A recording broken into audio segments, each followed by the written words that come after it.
has the process changed? Obviously, you started out with David Jaffe directing the game, then Corey directed the game, now Stig's directing the game. How did their styles all vary throughout the years? Well, I think the obvious one is they all came at telling the story from a different perspective. And I think at the end of the day, it really enhanced the product because you get to, it refreshes it. Every version, unintentionally ended up coming from a different perspective. Death is my calling. Vengeance my creed. Now, did you find yourself through the course of development of this game still referring back to things that maybe Jaffe said on the first game? Do you still sort of reference the foundation that he laid down?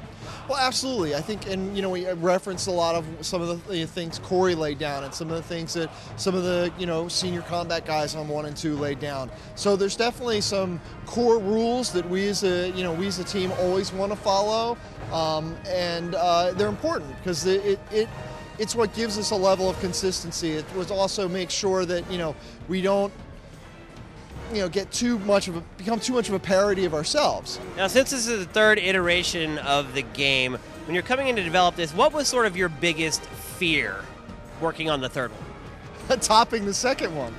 It came up tonight. You guys got a chance to play the first couple minutes of the beginning of the game, and to be honest, when we started God of War 3, there were definitely a lot of conversations. We have to outdo the Colossus.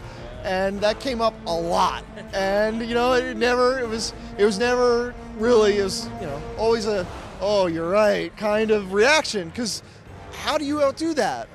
We had no idea how we were going to outdo that, and the game got feet of its own, got legs of its own, and evolved, and we're really happy, and we think we have outdone the Colossus.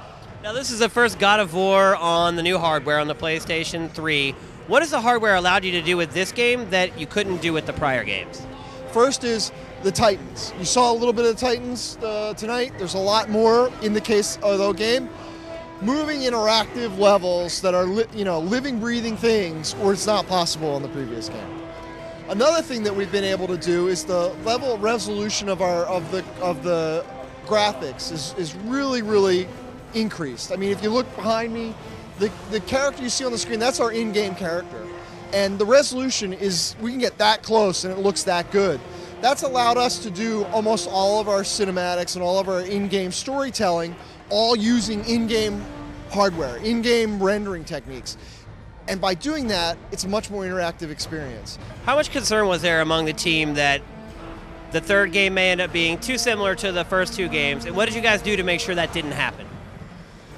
Well, I think that, there was definitely a level of, hey, it's not broken, so let's not fix what's not broken. But I think, the PlayStation 3 really allowed us to just blow things out. I mean, really raise the bar, do things we weren't able to do before, bring the graphic fidelity to a point that we weren't able to achieve before.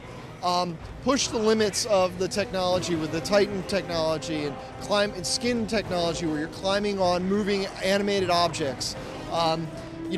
Kratos himself is like, Kratos by himself wouldn't run on the PlayStation 2.